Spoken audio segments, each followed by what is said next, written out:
نحمده ونستعينه ونستغفره ونعوذ بالله من شرور أنفسنا ومن سيئات أعمالنا من يهده الله فلا مضل له ومن يضلل فلا هادي له وأشهد أن لا إله إلا الله وحده لا شريك له وأشهد أن محمدا عبده ورسوله صلى الله عليه وعلى آله وأصحابه أجمعين أما بعد. Kita lanjutkan kajian kita dari kitab Syarah Bulughul Maram pada bab Adhahi dari kitab Ibhajul Kiram yang ditulis oleh Syekh Taufik Al-Ba'dani hafizahullah ta'ala wa ra'ah. Kita melanjutkan kajian kita dari kitab Al-Adhahi atau Babul Adhahi dari hadis-hadis yang dibacakan oleh Al-Hafidz atau yang dibawakan oleh Al-Hafidz Ibnu Hajar rahimahullah ta'ala. Mana yang lainnya? Cari Zainu, panggil.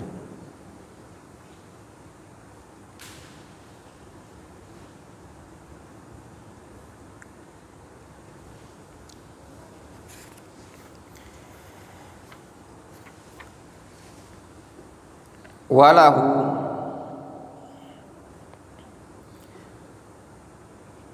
min hadis Aisyah radhiyallahu anha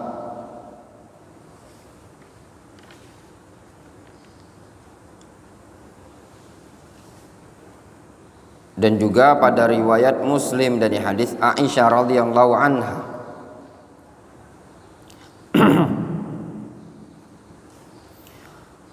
amara bi kabshin aqran, Nabi sallallahu alaihi wasallam memerintahkan untuk membawakan atau mencari kabshin aqran. Kabsh maknanya ad-dha'n, domba. Aqran yang memiliki dua tanduk. Yata'u fi sawadin wa yabruku fi sawadin wa yanzuru fi sawadin liwadhahiya bihi. Yang kriteria hewan tersebut adalah yata'u fi sawadin, menginjak pada warna yang hitam. Maksudnya pada bagian kakinya warna hitam bulunya. Wa yabruk fi sawadin, dan menderum pada warna yang hitam. Maksudnya di bagian perutnya bulunya warna hitam. Wa yanzuru fi sawadin, dan melihat pada bagian warna yang hitam. Maksudnya di bagian matanya bulunya di wajah tersebut warna hitam. Sebagaimana pada hadis yang sebelumnya bahwasannya di antara sifat kambing kurban atau kibas yang dikorbankan oleh Nabi sallallahu alaihi wasallam amlahain. Amlah maknanya apa? Maknanya al-bayad, kambing warna hitam, kambing warna putih, wa yukhalituhu as-sawad, dan bercampur dengan warna hitam. Kalau hadis sebelumnya dari Anas bin Malik disebutkan amlahain, putih campur hitam. Ini hadis yang mutlak, ya, hadis yang mutlak. Namun di taqyid, putih warna hitam tersebut dia dikasih keterangan yang lebih khusus. bentuk hitamnya ada di kaki, ada di perut, dan juga ada pada bagian mata, di wajahnya. Liyudhhiya bihi, untuk dikorbankan oleh Nabi sallallahu alaihi wasallam. Faqal, lalu Rasul mengatakan kepada Aisyah, ishhadhi al-mudiyah,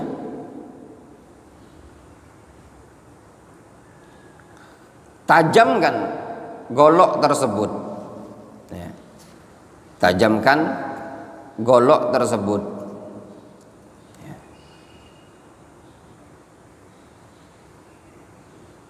Al-mudiyah itu maknanya sikin al-kabir, pisau yang besar. Golok di mana Zainul? Di kamar tak ketik.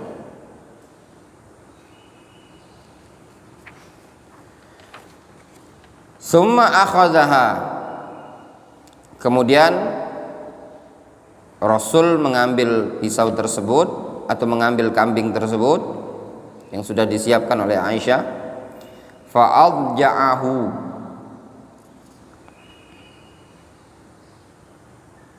atau afan, summa akhadhaha, kemudian Nabi SAW mengambil golok tersebut, fa'adja'ahu, lalu beliau baringkan kambing tadi, domba tadi, summa zabahahu, kemudian Rasul menyembelinya. Apa yang antum fahami dari hadis ini? Nabi sallallahu alaihi wasallam menyembelih dengan sendirinya. Waqal, dan Rasul mengatakan bismillah, dengan menyebut nama Allah. Allahumma taqabbal min Muhammadin wa ali Muhammadin wa min ummati Muhammadin.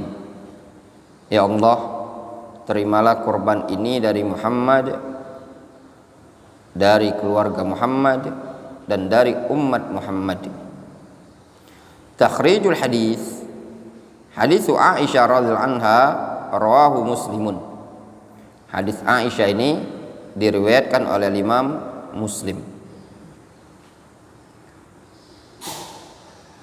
Fiqhul hadis, adapun fikih hadis ini, al-mas'alatul ula, masalah yang pertama, wad'ul udhiyah inda dzabh,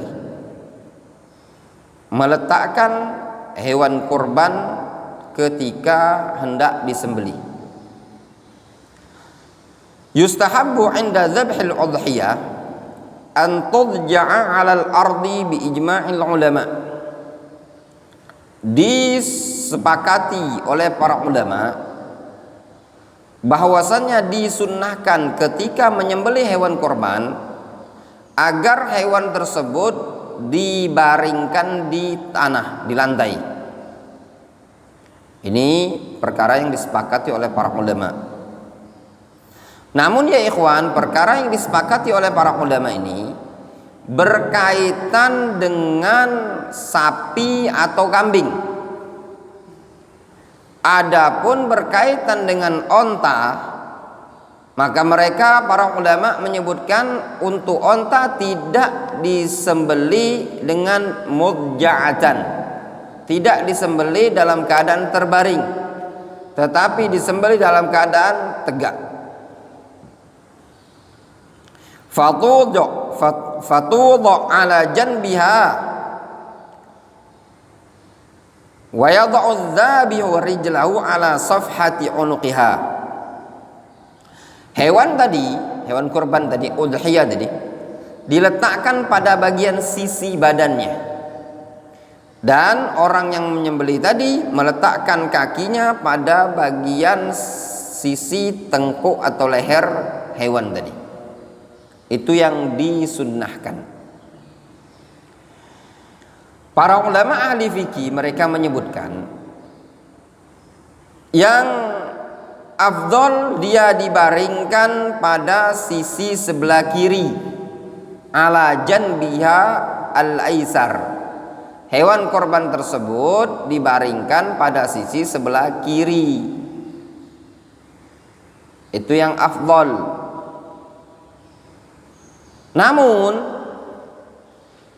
Kalau orangnya menyembelihnya dengan tangan kiri, maka dibaringkan ke sisi sebelah kanan. Difahami? Kalau dia dibaringkan ke sisi sebelah kiri, antum wandi menyembelih dengan tangan kanan, enak kan? Lebih enak kata para ulama. Itu kepalanya ke sana berarti. Ya enggak? Ketika antum megang itu lebih enak. Tapi kalau antum menyembelihnya dengan tangan kiri, bagi orang yang kidal, maka yang aisar wa ashal lahu an tudha ala janbihil aiman. Jelas? Fahadha ashal wa aryahu lidzabiha wadzabih. Ini lebih gampang dan lebih nyaman bagi hewan sembelihan tadi dan juga bagi orang yang menyembelih. Faqad dzakarat Aisyah radhiyallahu anha anna Rasulullah sallallahu alaihi wasallam amara bi kabshin aqrana yata'u fi sawadin. Sungguh Aisyah ini menyebutkan bahwasanya Rasul memerintahkan beliau untuk menyiapkan kambing yang bertanduk. Kabsh itu maknanya apa? Ad-dha'n. Kabsh itu maknanya ad-dha'n. Ish makna dha'n? Domba. Yang sifatnya akron, bertanduk. Yata'u fi sawadin. Dia menginjak pada bagian yang hitam. Ai muqaddamu rijlaihi wa yadaihi aswad. Maksudnya apa? Bagian lutut atau bagian kaki, baik yang depan atau belakang, itu hitam. Maksudnya 4 kakinya tadi, muqaddam rijlaihi, bagian depan rijlaihi itu hitam. Dan bagian depan. Jadi mereka para ulama menyebutnya 4 kaki hewan tadi, kaki belakang itu disebut dengan rijl, kaki depan itu disebut dengan yadai, tangan. Ya, padahal sebenarnya 4 kaki. Tapi orang Arab menyebutnya seperti itu. Nah, maksudnya muqaddam itu apa? Muqaddam itu yang bagian depan itu, nah. Ya? Nah. Jadi gak paham gambarannya. Jadi gambarannya itu kaki itu kan, kambing itu kan punya 4 kaki. Nah, ini namanya muqaddam. Antum meninjakkan kaki itu, nah. Bagian depan itu, bagian depan kakinya antum gini. Nah, ini namanya muqaddam. Nah, yang ini warnanya hitam. Ya ta'u fi sawadin. Paham antum? Jadi dia tuh putih, kambing itu putih. Nah, tapi ada bulu-bulu hitam di bagian muqaddam rijlaihi wa yadaihi. Susah nyari kambing seperti ini. Wa yabruku fi sawadin, dan dia menderum pada warna yang hitam. Ai maknahu mawdhi'ul buruk minhu aswad. Tempat dia menderum. Menderum itu apa? Perutnya warna hitam. Wa yanzur fi sawadin, dan dia ngelihat pada warna yang hitam. Ai haul aini aswad, seputar matanya tadi hitam. Ya, di sini matanya seputarnya hitam. Diudhiya bihi, dan untuk dikorbankan oleh Nabi sallallahu alaihi wasallam.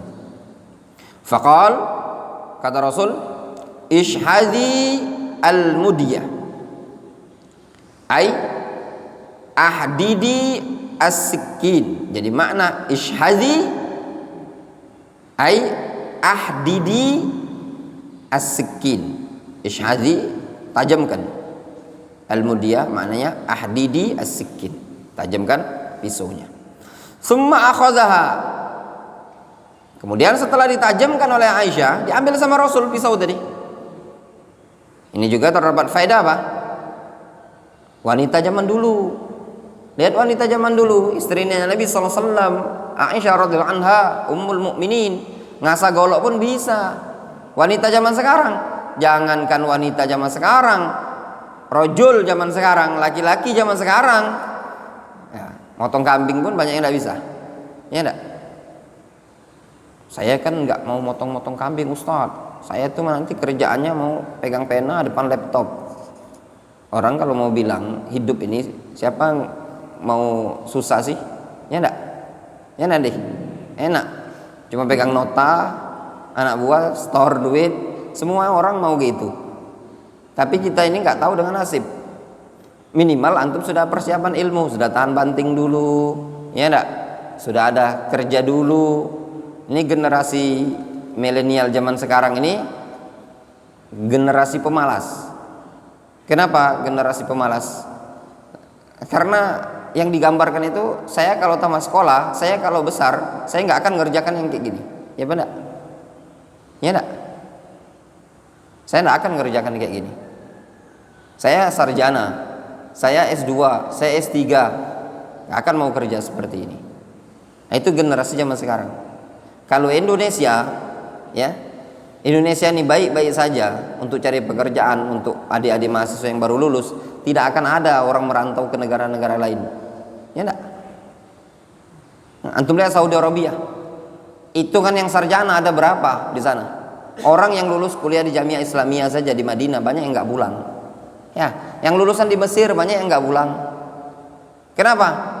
Jangankan mau cari kerjaan yang mapan, ngajar di pondok pesantren pun susah cari sekarang. Ya pada, padahal gaji tidak terlalu besar, itu pun susah. Saking banyaknya, adalah berbagi dengan yang lulusan sarjana lokal Indonesia.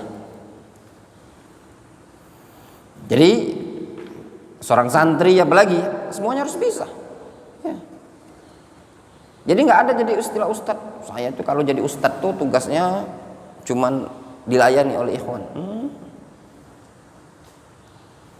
Ya, Anda pernah ngalami sama Pak RT itu di tempat tinggal di Green Chatlia itu, ditulis sama Pak RT, tukang sembelih sapi Ustadz Abdurrahman. Antum ustadz kalau nggak bisa nyembelih, malu reputasi antum. Ya enggak? Mungkin antum jadi panitia.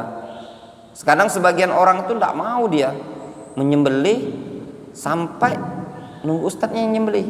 Ya pada. Nah ini juga ya ikhwan, sebenarnya ini kalau ana sampaikan kepada ustadz-ustadz ketar-ketir ustadz-ustadz, ya enggak? Nanti insya Allah akan kita lewati, ya.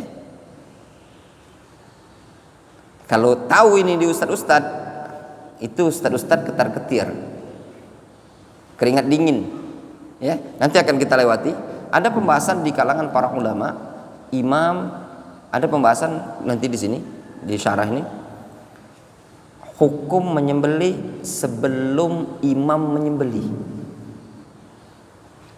Ya, ada khilaf di kalangan ulama. Ada yang bilang tidak sah kalau imamnya belum menyembelih.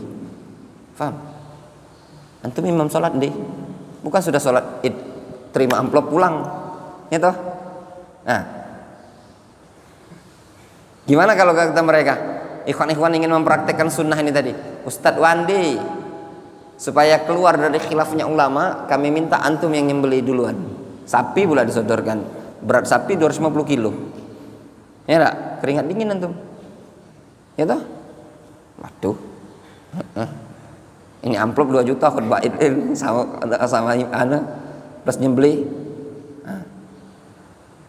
Nah, itu harus bisa. Makanya sering dulu generasi awal dulu dari hadis ini sering ana bilang, ya jangan males. Kenapa? Karena nasib antum nggak akan tahu ya ikhwan. Ana ambil contoh ya, Derli lah, nah sebut dah Derli, seorang sarjana pendidikan. Orang kalau bilang sarjana, ya hidup itu apa? Depan komputer, ya enggak? Antum tahu Derli belajar diffuse tuh apa aktivitasnya? Ya, jual bubur kacang hijau, jadi tukang bekam, ya enggak? Untuk kebutuhan hidup keluarga, karena kita ini enggak ada tahu kita hidup di mana, tinggal di mana, paham? Nah dari sini para penuntut ilmu harus dididik untuk bisa jalani kehidupan ini tadi. Walaupun seorang sarjana, zaman sekarang sarjana-sarjana yang kuliah-kuliah ini merasa saya ini kalau sudah kuliah saya akan depan laptop, depan komputer. Ya enggak? Berdasi, pakai kemeja, pakai jas, jadi manajer. Oh enggak. Kita enggak tahu takdir kehidupan ini tadi. Ternyata antum merantau, ternyata antum begini, ternyata antum berada di suatu tempat yang di sana tidak ada pekerjaan yang namanya laptop, listrik pun tak ada. Difahami? Sehingga kerjaan antum harus manual. Antum harus bisa. Makanya ketika ada waktu, ruang untuk belajar, ruang untuk istifadah, ngambil ilmu dari dunia kehidupan ini, harus bisa, ikhwan. Gimana caranya kita harus bisa untuk bertahan hidup. Nah, santri itu harus bisa seperti itu. Masa ngasa golok pun tidak bisa. Di daurah hadis tidak mengenal, ya. Afan Ustaz, anak tidak bisa. Baca ini, tidak baca anak mati lah be antum. Anak ngomong mati lah be. Ya, nanti hidup antum belum tentu enak gitu loh. Tapi kalau antum punya ilmu, ya toh. Jangan sekali-kali hidup itu pemalas. Katanya orang Arab, al-harakah barokah. Gerak itu berkah. Banyak aktivitas itu manfaat untuk antum sendiri. Tapi kalau dari kecil, dari masa remaja antum biasakan antum manja, biasanya malas, sudah, ya. Maka tidak akan bisa seumur hidup antum bagi para penuntut ilmu. Penuntut ilmu itu harus semuanya bisa, ya.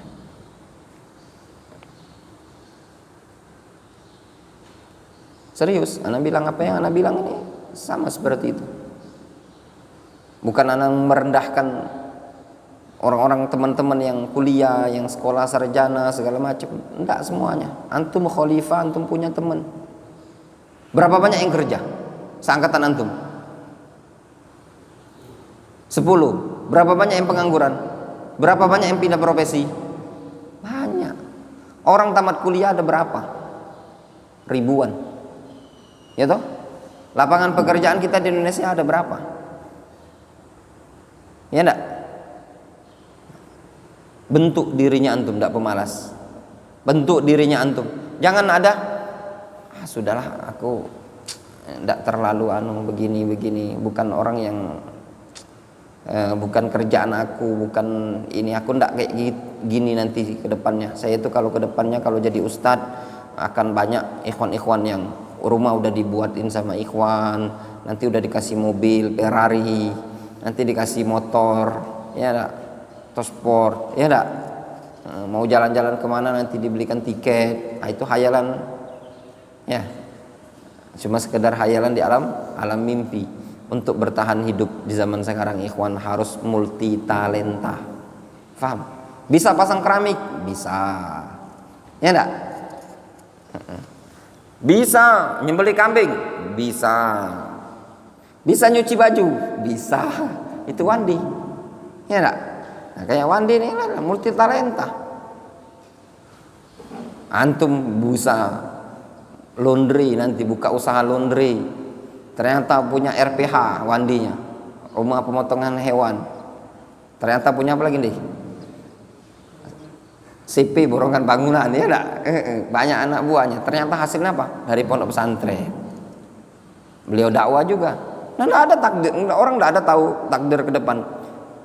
Kadang ada orang yang dia sepele-sepele tapi luar biasa aktif. Ya.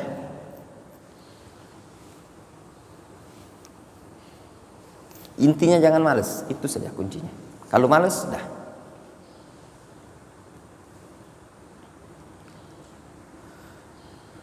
Summa akhadhaha fa'adja'ahu, kemudian dibaringkan oleh Rasulullah sallallahu alaihi wasallam hewan tersebut, ay ja'alu 'alal ardi 'ala ahadi jawanibihi, yaitu dimiringkan di tanah di pada salah satu sisinya. Kalau menyembelihnya dengan tangan kanan, maka dimiringkan pada sisi kiri. Summa zabahahu, kemudian disembelih sama Rasul. Wa fi hadits Anas bin Malik as-sabiq, qal, pada hadis Anas bin Malik yang sebelumnya, Anas mengatakan, wa yadh'u rijlahu ala sifahihima. Rasul meletakkan kakinya pada sisi tengkuk, ai ala safhatai unuqiha, pada sisi leher kambing tadi. Jelas ya? Ini meletakkan hewan korban dibaringkan di lantai, dibaringkan pada sisi sebelah kiri kalau nyembelinya dengan tangan kanan. Al-mas'alatu tsaniyah ad-du'a inda dzabhi, berdoa ketika menyembelih. Yustahabu ay yaqula adz-dzabihu inda dzabhil udhiyah. Disunnahkan bagi orang yang menyembelih tersebut pada saat menyembelih hewan korban, sunnah bagi dia mengucapkan bismillah Allahumma taqabbal minni, au ay yaqul minni wa min ali baiti. Jadi sunnah bagi orang yang berkorban tadi dia mengatakan bismillah Allahumma taqabbal minni wa min ali baiti. Ya Allah, terimalah ini dariku dan dari keluargaku. Faqad dhahan Nabi sallallahu alaihi wasallam bi kabshin. Sungguh Nabi sallallahu alaihi wasallam pada waktu itu menyembelih domba atau kambing. Waqal, kata Rasul, bismillah Allahumma taqabbal min Muhammadin wa ali Muhammadin wa min ummati Muhammadin. Wa yustahabbu inda jumhuril ulama ad-du'a. Jelas itu doanya. Namun menurut jumhur juga disunnahkan menggunakan doa bil qaul Allahumma hadza minka wa ilaika. Jelas ya? Kalau doa bismillah ya Allahumma taqabbal minni wa min ali baiti itu jelas. Ya, jelas sunnah. Nah, ada doa lain. Apa doa lain? Allahumma hadza minka wa ilaika. Jadi gini misalkan, bismillah Allahumma hadza minka wa ilaika. Kata jumhur sunnah doa ini. Namun wa karihat du'a'u bihi al-malikiyah. Namun Malikiyah berpendapat berdoa dengan doa ini hukumnya makruh, kata Malikiyah. Bal qala al-Imam Malik bid'ah. Bahkan kata Imam Malik bid'ah doa seperti ini. Wa hadza huwal aqrab. Ya. Dan inilah yang lebih mendekati, kata Syekh Taufik, ini yang lebih mendekati, ya. Fala na'lamu dalilan alaihi, karena kita juga tidak mengetahui adanya dalil yang bisa menghantam Imam Malik rahimahullah. Dalilan alaihi. Ya sudah cukup dulu. Pantesan dia tegak, dia ngomong dari tadi. Udah cukup dulu. Naktafi.